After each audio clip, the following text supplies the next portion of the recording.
Welcome back to Let's Get Cooking. I'm your host Rashida, and on today's menu we are making hot roast with carrots and potatoes. Come on in the kitchen with me, grab your apron, and let's get ready to cook.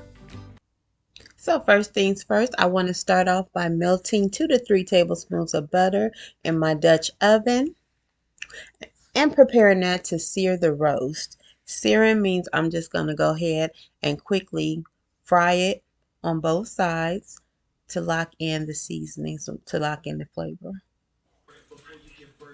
Now my chuck roast is ready to go into the pan. Season side down. That is about a 3 to 4 pound chuck roast. And I seasoned it liberally. So I seasoned the bottom half first. And I basically used salt, pepper, seasoning salt. Let's see, some thyme, garlic powder, onion powder. And I used some fresh rosemary and some fresh thyme. So the point of searing is to lock in those flavors, those seasonings into the meat. Because if you just season the meat and then go ahead and pour on the broth, that's just going to wash all the seasoning off. So you sear your meat first, about 3 to 4 minutes on each side. Just sear it real quick. I'm going to flip it over on the other side, let that sear for about 4 minutes. Then after that process, I'll add my liquids. Now while that's cooking and you hear that sizzle, which means it's searing just fine. I went ahead and washed my hands and then I came back with my fork to get ready to turn it over. Gotta wash your hands. Touching any meat, any raw meat, you gotta wash your hands right after you touch it. Clean hands in the kitchen, clean hands in the kitchen. Going ahead and add a little bit of salt and pepper using handy and dandy, my little grinders. Go ahead and just add some extra seasoning because this is such a big piece of meat.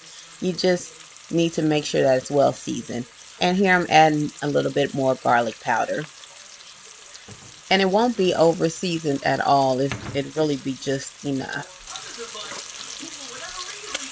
So now it's time to go ahead and flip that roast. That 4 minutes is up. It's a big piece of meat, so I'm using quite a large fork. Flipping that over.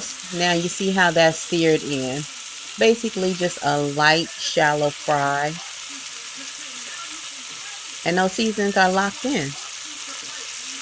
So I'm going to do that to the other side. And then I'm going to go ahead and remove it. I'm going to remove it completely and prepare my other ingredients. And we'll bring it back in a few minutes. So at this point, we're going to take the drippings or the little seasoning that's left over, the butter and seasonings, and we're going to get ready to add our first layer of flavoring, our first layer of ingredients. You know, I'm always building, and that is the onions and the carrots. So we're building this roast to get ready, prepare it for the oven. So go ahead and saute those onions and carrots for just about 3 or 4 minutes, not very long because they'll continue to cook in the oven. So I just want to get all those little bits up off the bottom of the Dutch oven and then go from there. I am going to go ahead and add just a little bit of olive oil because it seems to be sticking at the bottom, just to go ahead and loosen up those little brown bits and give it a quick stir. So what I'm doing here is lifting up the seasonings left at the bottom of the pan and just combining those with the onions and carrots, and that'll just flavor that part right there. Now I'm preparing to add my fresh thyme and rosemary and stir that in for just a quick second. I'm keeping the stems in for now and then I will take them out before it's served. Also, I'm adding in the 3 tablespoons of tomato sauce. If you have tomato paste, then I would just reduce it to about 1 tablespoon. But since I had sauce on hand, that worked. And then here is 1 cup of red wine. Basically, a good drinking red wine, something that you would drink, is what you want to cook with. So none of those cooking wines that they serve in the store, they're not the best quality. Then I'm going to go ahead and add in some Worcestershire sauce, the W sauce, because it just goes with beef. It just creates greater flavor in basically any beef or steak that you're making. And now to round up all the many flavors, we're going to add 2 cups I mean 2 cups of beef broth. Give that a great big stir. And then I'm going to go ahead and make a well and prepare to put my meat back in. So once I stir that in, it's time to squeeze that roast in. Now the now the Dutch pot has gotten a little crowded. So we're going to push everything to the side and squeeze, squeeze, squeeze our roast, which is the main attraction, back on in the pot. So once my roast has made its way down to the bottom of the pan, then we're pretty much good to go. I'm going to go ahead and spoon over some of those juices, maybe just adding a little bit more of the beef broth or beef stock, whichever you prefer, till it's almost covered, but not quite. Want to make sure it has plenty of liquids because that's what's going to add to the tenderness of the meat. Okay, it's almost ready. It's about ready to go into the oven, and I am going to cook this low and slow. So this roast will cook on 300 for about 4 hours. So the top's on and it's ready to go right in the oven. Just like that, after 2 hours, this is what our roast looks like. It is definitely not done, but it's on the way to being done. And just wanted you to see how that's looking. Here I'm just spooning over some of the broth just to make sure it stays moist and tender on top before I put the top back on and add it back in the oven for about another hour. Then when it comes out, the next layer is I will be adding the potatoes because potatoes don't take a long time. They take about a good hour. So on that last hour, I'm going to add the potatoes.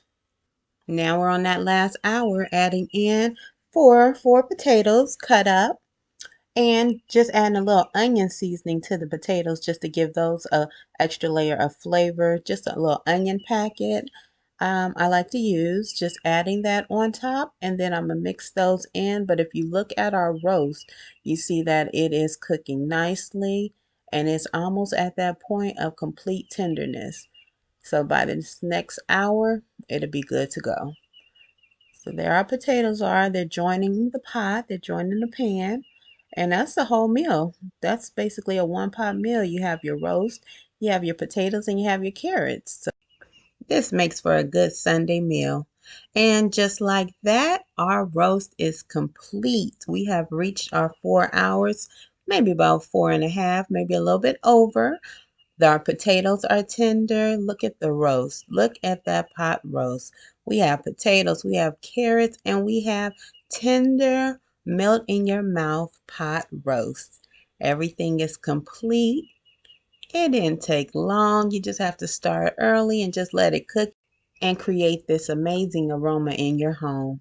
It's always nice to have that smell running through the house on Sundays, and everybody can't wait to eat Sunday dinner. So our pot roast is complete. I'm so glad that you came in the kitchen with me. This one takes a little bit of preparation and time, but it is well worth it.